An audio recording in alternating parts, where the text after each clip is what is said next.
Isn't it? Now, the future of a Bath busker hangs in the balance tonight after a meeting with environmental health officers in the city.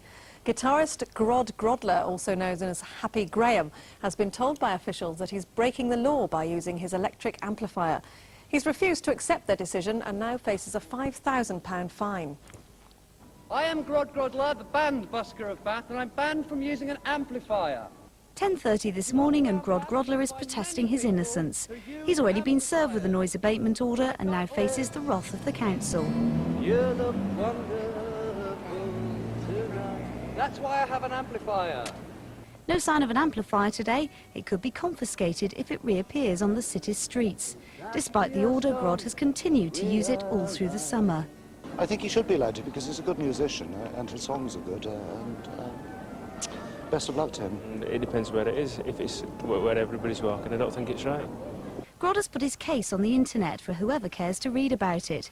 Every twist and turn of his noise versus no noise campaign has been flashed around the world. Even the petitions of support are there for all to see. But today was his final chance to put his case. I had hundreds of people who enjoyed the concerts and one or two complained. Mr. Carter's just going through the motions of what he has to do. He's got a difficult job. But I do feel I'm being sort of discriminated against. But I really must fly. Thank you. Grod's convinced he's right. He says he's no different from many other buskers who sing in the city every day. Over 60 are registered with the council and most abide by the Buskers' Code of Practice. Well, Grod Groddler's been in there quite some time, still no news. If the council decide he has broken the noise abatement order, he could face a maximum fine of £5,000 and £500 for each offence.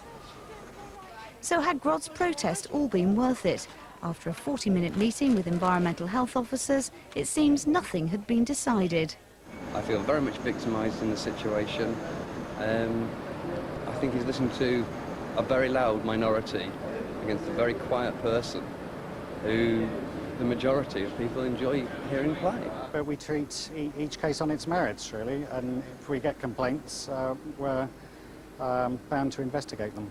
It could take weeks for Grod to know his fate. He's not alone in being told to keep the music low. But if fined, he'll be the first to pay the price. Ali Vowles, BBC News West, Bath. That's what you call a one-man band. I wonder what Grod stands for. Answers on a postcard, please. Anyway, it's not really. Anyway, last month, Guardian...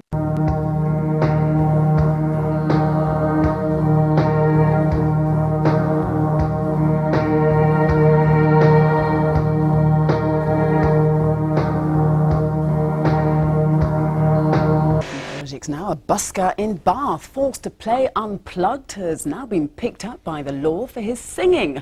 The problem is he's just too loud. Seems he can't win. Graham Walker was stopped a couple of years ago from using an amplifier. Since then, he's modified his act and turned up the natural decibels. But it seems even that's too deafening. Why you talk like mullet and you dance like the Egyptian.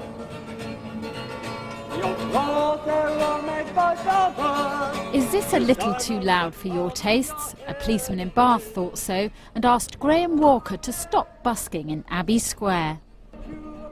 I stopped, I don't want to break the law, but I told the audience what had happened. And now I'm just trying to make people aware this bylaw seems to be in now. This could kill. Street entertainment in Bath, you might see a fountain out here in a couple of years' time. Bath has a code of conduct for buskers which bans the use of amplifiers, and it's considering a new bylaw to cut down noise still further.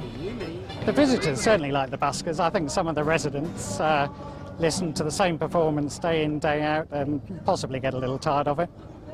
Graham Walker used to play a set which consisted of love songs, sung gently with an amplifier. When he was banned from using the amp, he started his new act, singing with his voice alone, but hiking up those decibels.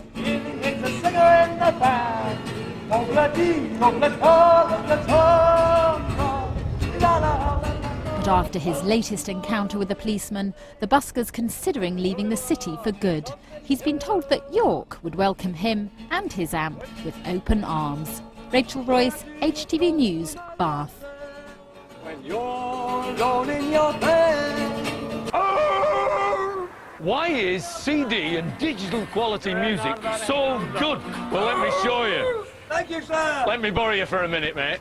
Back it all time. Using Busker Graham as my sound source, and for my diagram, this hi-fi shop window, first, here's what happens in old-fashioned analog. His music goes in a microphone, and as it travels through the various circuits on its way to us, gets distorted and degraded. The window frame represents all these barriers. So that signal can get very, very weak, and it's not quite what it was when it set off. The small distorted signal eventually gets boosted up so we can hear it from our speaker.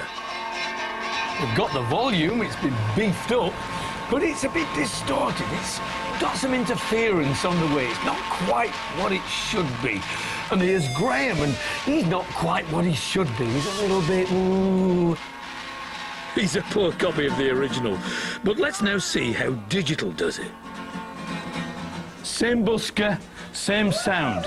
Same fabulous music. But this time, the microphone signal gets coded into a series of ones and zeros. This digital signal meets the same barriers as the analog. So all those numbers could be reduced in size. They could be a little bit weaker, but they're still the same numbers. It's still the same code. They are the recipe for our music. It's not the music itself, it just tells us how to recreate that music perfectly. So here's our note, perfectly reproduced. And the bonus with digital is we can reproduce this perfectly as many times as we want. It's one for the man, it's two for the show. Go guys, go! Perfect copies have been the key to mass-produced entertainment for over 500 years. Print